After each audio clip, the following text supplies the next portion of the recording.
Hello, everyone. Are you able to hear me okay? Is my volume okay? Yes? Yeah. Great. Fantastic. So, I was asked to speak with you today, and I'm very happy to be able to share with you this morning. Um, Today, for those of you that are sports fans, we're going to be talking about something many years ago Allen Iverson was very passionate about, and that's practice. Some of you may remember that 20 years ago, there was a very famous basketball player, and there was a big controversy because he refused to show up for practice and he didn't want to practice. It was a whole big thing. Well, today we're going to talk about practice because a lot of times we talk with each other in the Sangha or whatever it may be, and, how's your practice? Are you practicing? Or what does that mean? What does that mean, practice? Like, what are you actually, like, logistically, like, what are you doing during the day? Other than your meditation, what does your practice entail? So I thought it would be a good opportunity for me to share some of the things that I do as part of my practice, and I thought it would open a discussion where we could each, share, if not today, another day, what are some things that we incorporate into our practice. And in that way, maybe each of us can learn a little more from each other. So I'm kind of going to do this by just kind of going through my day and talking about kind of how it progresses and the things that come up and what I do and so forth. Okay, so how does my day start? Well, my day usually starts almost every day with meditation. Shameless plug: Monday and Wednesday morning at 6:30 in the morning. We have a Zoom group that gets together, a nice little group, and we meditate for 40 minutes. It's really nice if you're able to join us. Join us. So I'll meditate in the morning. What does my actual meditation entail? Everybody's meditation is very personal and a little bit different, and something that you and your teacher discuss together. And for me, it is a kind of a flowing kind of thing that comes from how I'm feeling at that time. So a lot of times my meditation, well, just first logistically, I meditate in full lotus. I find that, and obviously not everybody can get into full lotus, and, it's not something that I think is necessary nor similar. I just find that, me personally, and we'll talk about this later, I'm kind of a jittery guy. And so for me, full lotus, kind of locking myself into a position, really makes a big difference for me personally. So starting with that. Mudra wise, I have a couple different mudras that I use, mainly the one that is most common to us all. Although in the past, I have been given a couple other mudras that I use. I'm not going to get into the ones I use during meditation, as again, that's kind of a personal thing you should discuss with your teacher. But there are a couple other mudras that I do use at different times, depending on the situation. Um, I mostly start by just counting my breath, the simple counting breath, to 10, and starting over when necessary. One thing that I do and that I would encourage you to do as well when you're counting is, remember, when you're counting and when you're breathing, when you're meditating, kind of your focus should kind of be on your hara, your center, right? Somewhere between like your groin and your belly button. And so when you're doing that and you're counting, what I try and do is to visualize the number and the sound coming from my heart, not from my head, because you're not actually making a sound, right? The only reason that when you count, it sounds like it's coming from your head is because you're projecting it there, right? There's no real sound.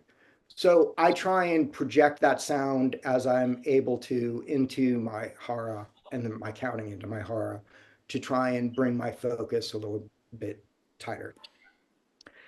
For me, I've kind of gotten away from counting in that after a very short period of time, I would say maybe 10 minutes or so, and depending on the length of meditation I'm doing, that might be something that I just kind of flows away. And I would say the majority of the time when I am in meditation, I am in shikantaza.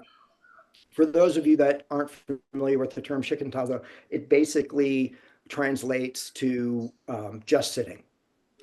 The way I like to um, describe it to people when they're, well, you're just sitting. What does that mean? You're just sitting. Well, picture yourself on a train platform and you're just sitting there, but trains are coming by, right? Those, and they stop at the station and then they head back out, right? Well, those trains are like your thoughts. And so when the trains come through, when you're sitting in shikantaza, you recognize and acknowledge that they're there, but you don't get on the train. And then the train leaves the station. So what would that be like in actual meditation? That would be like an actual meditation. You're sitting and suddenly, the thought, you hear a horn outside, and that horn makes you think of your car, and that makes you think, oh, I need to get my oil changed, right? So now what really happened and what you really should have just recognized and acknowledged is the sound of the horn. That's really all there is. The rest of it is a creation, right? That you're creating in your mind. So for me, that would be getting on the train as I now start to think about changing my oil, right? So I don't want to jump on the train, but if I do jump on the train, I just get off the train as soon as possible and start again. So that's the basis of my meditation. And that's really what I do every morning and sometimes twice a day. After I'm done with my meditation, I basically get into some prayer that I do. It is mostly centered around gratitude. For those of, I don't want to get too much into that as I have a lot of other things to talk about, but there's another talk I did with regards to gratitude that I would encourage you to look at. That is the emphasis of that time after I meditate, where, because in my opinion, gratitude is the kind of crux of my practice. And it's also kind of the crux of Buddhism, because gratitude is being thankful for what you have in this moment. When we're suffering, it's because things didn't turn out the way we wanted them to turn out, or they didn't turn out the way we had envisioned them, or whatever it may be. It's not the way we wanted it to be. So now we're upset and we're suffering. Okay.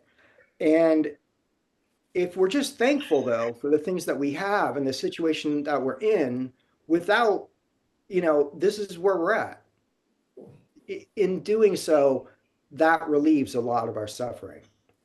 And I'm going to get into some mantras that I I kind of run through my head that Jane and Peter have given me through the years. But um, one of them is related to this, and I'll talk about it in a little bit. So gratitude, very important prayer. So that's my morning. And so now kind of going through my day, what are some things that happen? So let's say I normally actually don't eat breakfast, but let's say I eat breakfast. Before every meal, I try, almost no matter where I am, to do a very short, just thanking for the food that I have and that's in front of me. And often, if I'm eating alone, I will try and really focus on just eating, right? I'm just eating. I'm just trying to focus on the act of just eating at that time.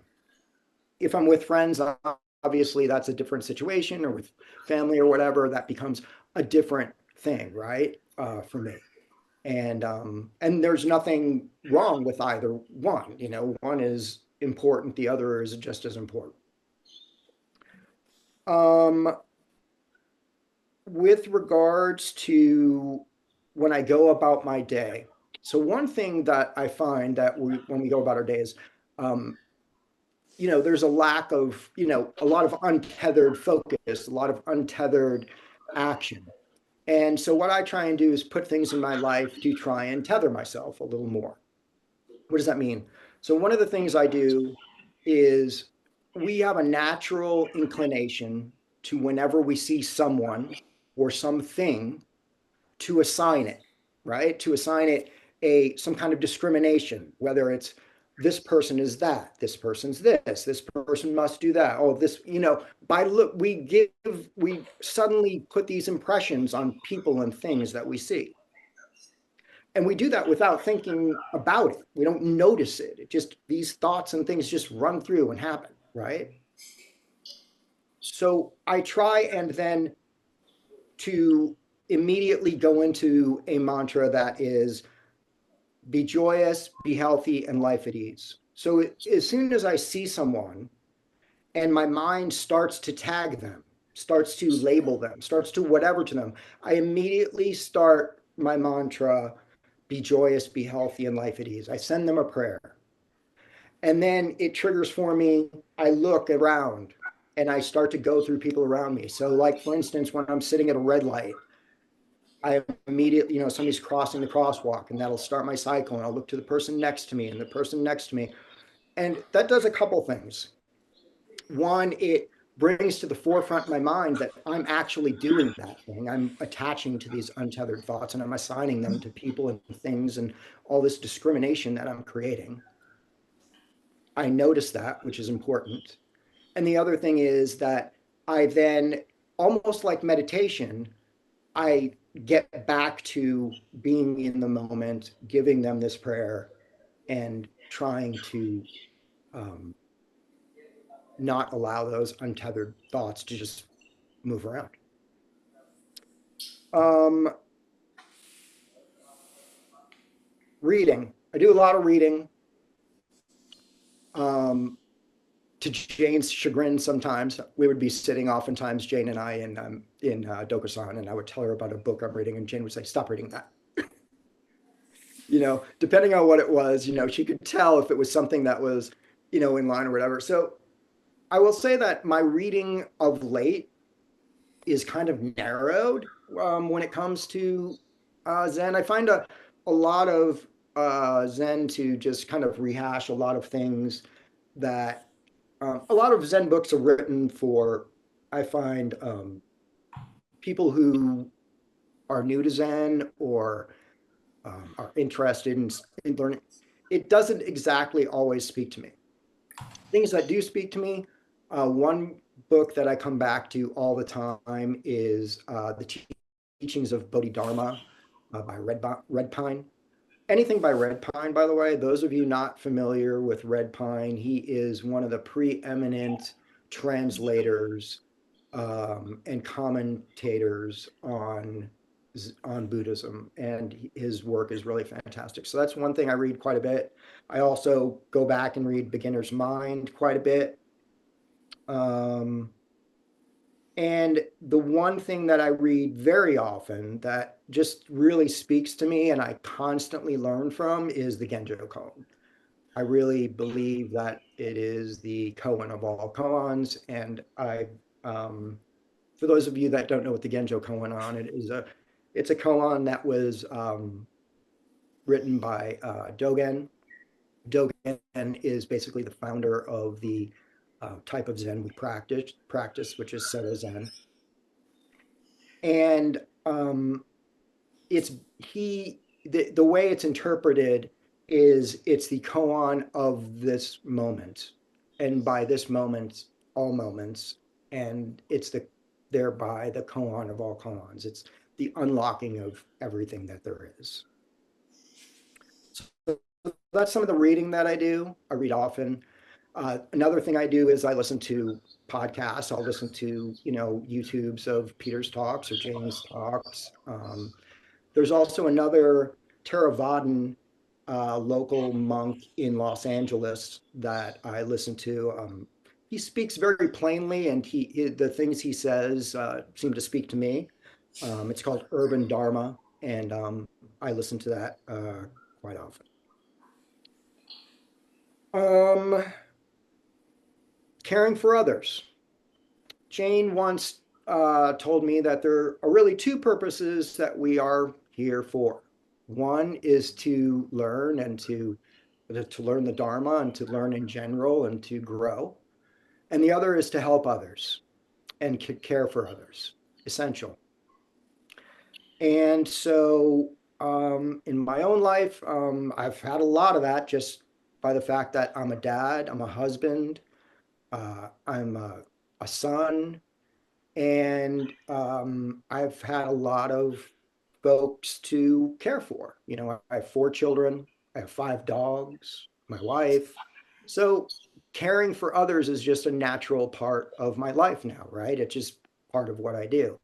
And, you know, even if you don't have an immediate family, you know, a pet, whatever it is that you know, I feel like it's important in life to have someone to care for and someone to care for you.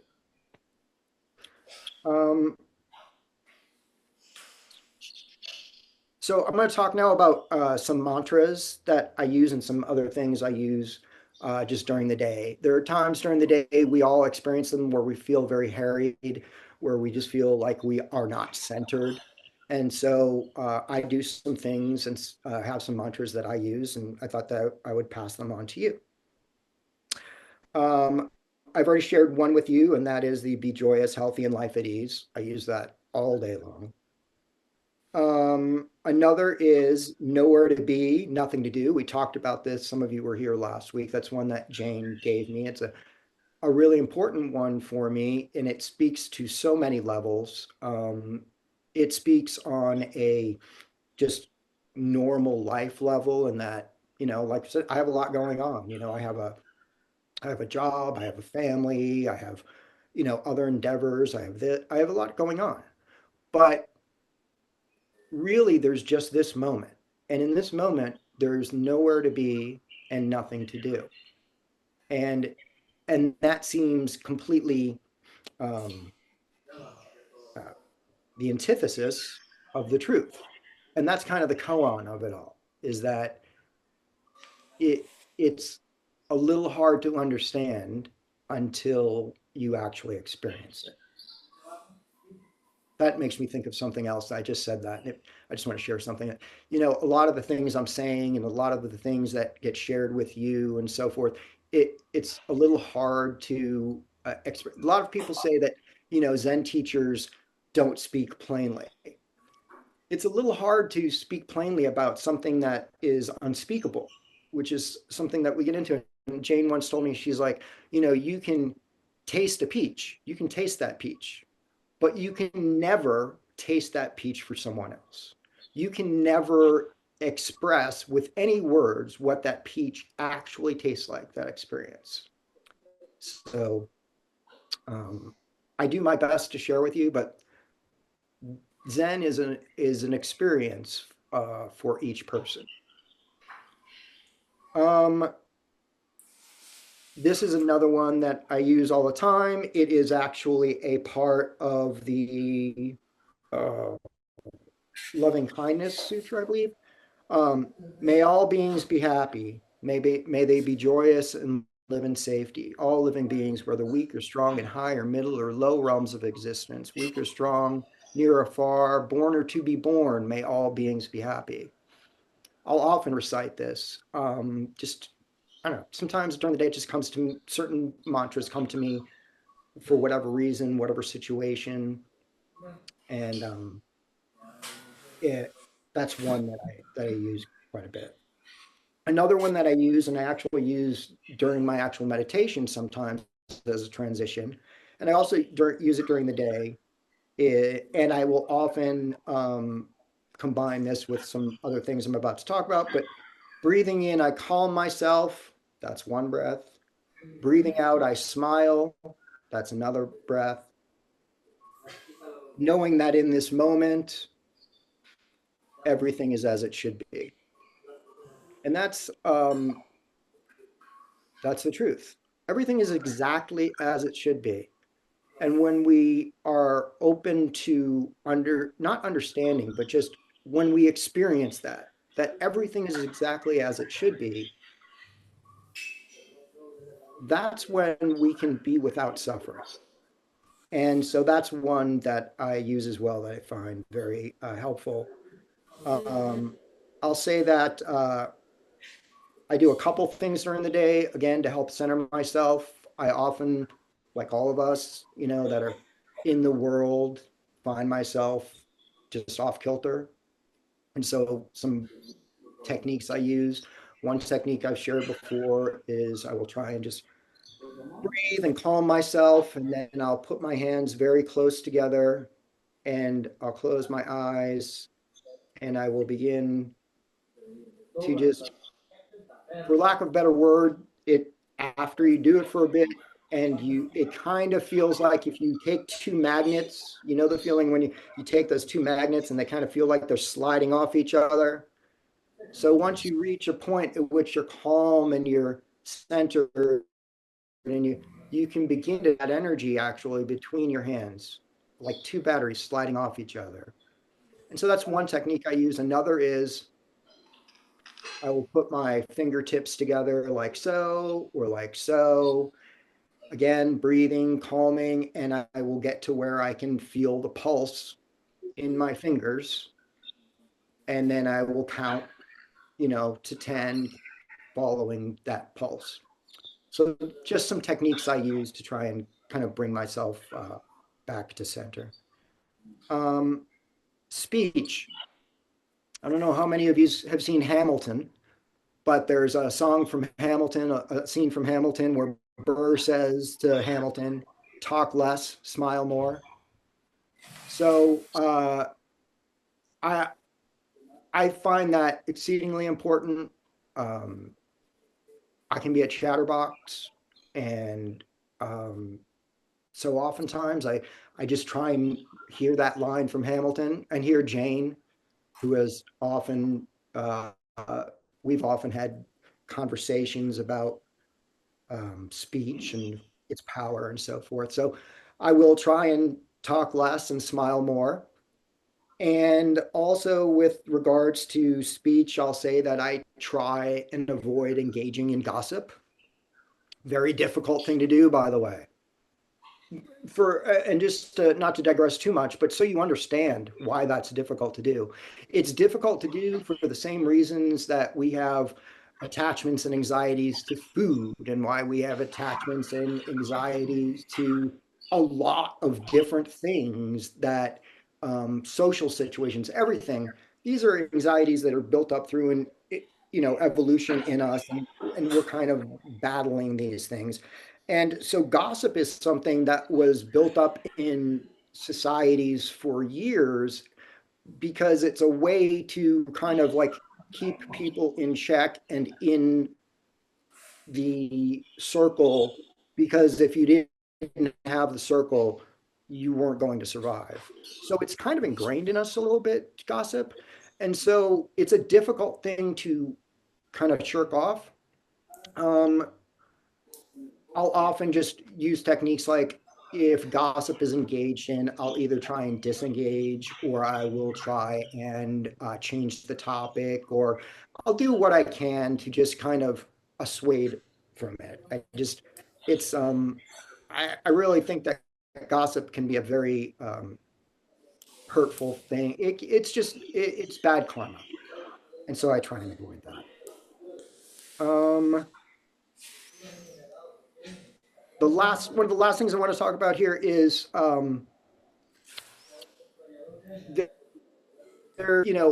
people talk about modern Buddhism and so forth, they often talk about being in the moment, right? Like it's important to be in this moment, right?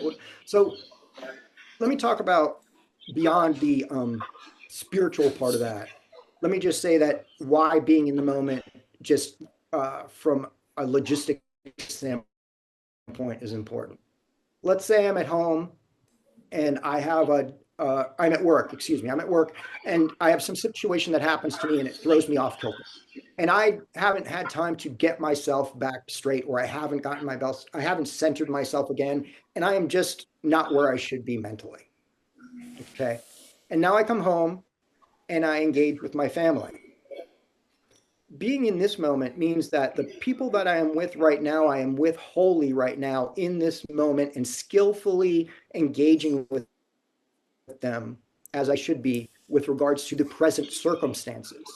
I should not be carrying in traces from work and from my drive home and other things and projecting those on my children and on my family so much. What does that really mean, mindfulness? Well, it means in Zen, when we talk about things, we often talk about them on two different levels. One is the form, and one is the emptiness, right? I'm going to talk to you about the form of what I think is important about mindfulness, being in the moment. So let's say I am at work and I have a bad day and I haven't had, and then I get on the freeway and the freeway's harried and I haven't had a chance to get myself, straightened out. And I head home and I see my family. And now what I need to be doing is skillfully making decisions and doing things in this moment that are related to what's happening in this moment and the interactions I'm having with my children and with my family, who at that moment are the most important thing to me. And most times they are the most important thing to me, but there are other times when maybe I'm speaking to another person. And I heard a teacher once say, somebody asked them when they were speaking to them, who's the most important person to you? And the teacher said, right now you are. Okay. It's important that we're in this moment dealing with the situations that we are in right now and dealing with them in a skillful way without dragging circumstances from earlier in the day or whatever happened to us to that circumstance. That's really what mindfulness is about. It's learning to be skillful in the moment, in this moment. I'm going to leave it at that. I think I've been going a while. It's 11:38. I'm just going to leave you with one last thing, and that is I woke up at like 3:30 in the morning, which I'm often prone to do for some reason. And something came to me, and I wanted to share it with you. It's a little, I don't know if you'd call it a koan or what you'd call it, and I don't even know why it came to me, but it did. And so here it is. A teacher, a master, is out in the garden and he's gazing up into the cherry blossoms, which, by the way, are now blossoming in my yard right now. Super happy. And student walks out and says to the master, "Did I interrupt your meditation, master?" And the master said, "I was watching my daydreams." And the student says, "Is not watching your daydreams daydreaming?" And the master said, "Is not watching your breath breathing?" And I'll leave you with that. Thank you, everybody.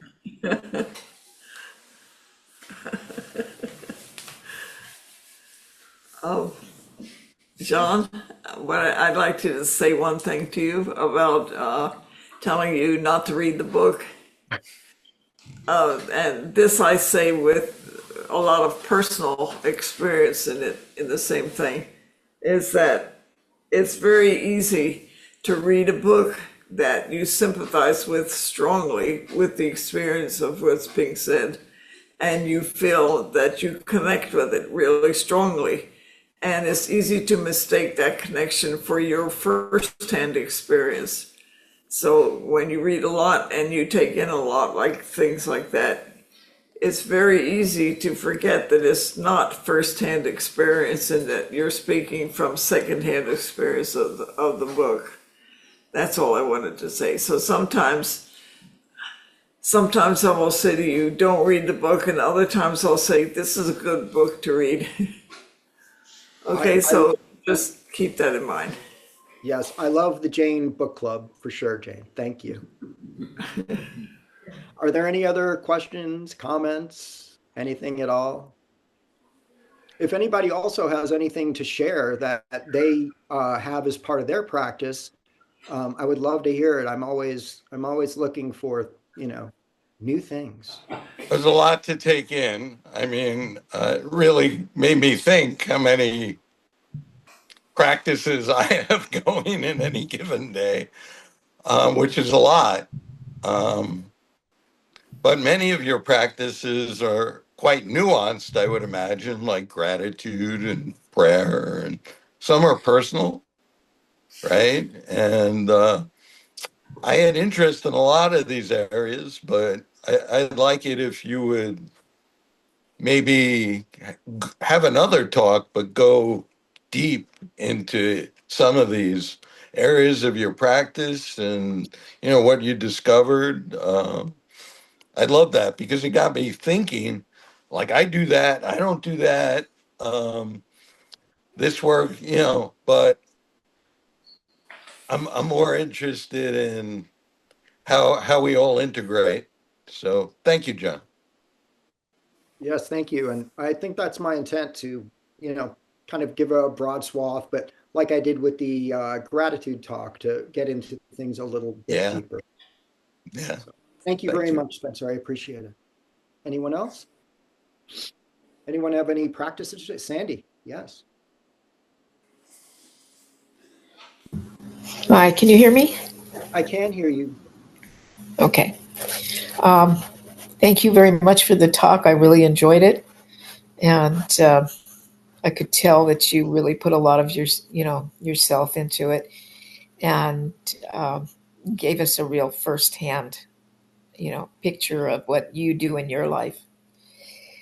But it also made me, as you talked about it, um, it kind of threw me back to when I first came to the Zendo and learned about meditation and the different things to do in or not do in meditation.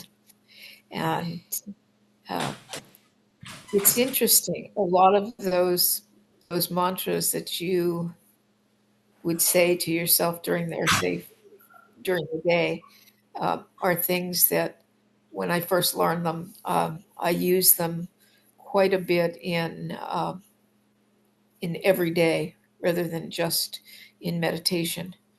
And I found that by doing that and reciting them, or even in my head reciting them, would bring me a lot of calmness during the day. And so I wanted to thank you for talking about that because it's something that I don't do as often anymore, um, and it was something that really helped me. So thank you again, and I hope you give another good talk because your talks are called yourself jittery, and to me, I just see you as high energy, but you have a way of expressing yourself that really interacts and people interact with it, and uh, it shifts their life in different ways. So thank you. Thank you, Sandy. Yeah, I've thought about, you know, what's the best way for me to um, make the best of my talks. And I think, I'm just a normal guy. I go to work, I do everything. Same thing. I'm the same as all of you, and I just feel like by sharing my everyday life and, and from speaking to you guys from a kind of a different plane, there'll be times when I'll refer to texts and so forth, but for the most part, speaking from my heart, I think is the best way for me to make the best of my talks and my time. And so that's going to be the crux of them, I think, as we go forward. So thank you very much. Anyone You're else welcome. have any questions or? Yeah, John, thank you so much for your talk. And I really look up to your dedication for gratitude and compassion. And hearing about daily practice gave me the picture of how you go about your day And I also relate to you in regards to caring for others because I have a lot of responsibilities. Like I didn't know you had 5 dogs. I have 3 horses, 2 cats, 1 bird, husband, full-time job, side hustle, school. The list goes on, right? So hearing about your mantras and um, your prayers to other people as you see them reminded me that I need to do more of that too, to feel more present and connected to my surroundings. And I was also wondering, like what Spencer was saying, that seems like gratitude is a big one for you. And I was wondering, maybe if you could hear about what prompted you to practice gratitude on a daily basis like that, because it seems like something very important to you. Well, thank you, June. And yeah, I mean, yeah, I think what I said before, and I don't know how much of what I said maybe was heard by the full room, but for me, gratitude is very, very, very important to our practice. It's one of the cruxes of joy and the um, creation of joy from within. And we are in a situation where we're constantly wanting things to be a certain way or to receive something or whatever. And when things don't turn out the way we want them to turn out, we suffer. As far as what you said about the mantras during that, that's really a twofold thing. It's really, like the prayers for other people. It's like I said before, it's both bringing your attention to the thoughts that you're having that are untethered and happening all the time. Prayer, right? So it's kind of a twofold thing. And it's very much like what I try and do is, meditating all day long isn't possible, but doing what we do in meditation as much as we can during the day, which is what? Which is trying to be in the moment. And when we fall out of the moment, to try and bring ourselves back, right? Like that's what we're doing. We're constantly meditating. We're counting. Oh, I thought of something else. I come back to one. Same thing. Come back to one. Come back to one. I think I'm going to write a book. Come back to one. That's really your entire day should be thinking about coming back to one. Yeah, thank you, John. Yeah, I resonate with that. It's like getting back to the state that you want to be in, like in reminding yourself to whenever you fall off that wagon, so to speak. Yeah. And Yeah, it's not the state that you want to be in though, June, remember. It's the state that is innate to you that you delude, right? It's it's the state that is your Buddha nature that you are just trying to come back to. It's not, because when we start to, because a lot of times this has happened to you for sure. You experience something during meditation, a feeling of whatever, pleasantness, or something happens during meditation. And then you have this thing where the next time you meditate, you try and get back to that, right? You try and experience that again because that's now what you want, what you think it should be. But when we do that, we're just creating this cycle again of, oh, it should be this way. Oh, it's not this way. Oh, I suffer because of that. It's bad. You know what I'm saying? So, more so, I think it's not trying to get back to what we want, but just getting back, if that makes sense. yeah, totally. When I was saying the state I want to be, I already knew that that was not the right thing to say. But No, but it's hard because it's word. right, exactly. And at the same time, when you're saying that when we accept our state as is, that's how we can alleviate a lot of our suffering. Yeah, for sure. I mean, and that gets back to the gratitude and what I was saying. To be Right. grateful for this moment, for what we have. If you go back and you look at my talk on gratitude, one of the extreme examples that I give that I actually do in the morning is um, I'm thankful for the air I breathe, the food I eat, the water I drink. But then I think to myself, the air I breathe, okay? What if I did not have air in this moment? What would be, in this moment to not have air? Okay? So we take it so for granted that the air we breathe, the water we drink, the food we eat, and so on. And everything during the day we take for granted. But when we really think about what would it be like in this moment not to have air, Mhm. to feel that gratitude, those are the things I try and experience. So that even the most basic things I find extreme gratitude for.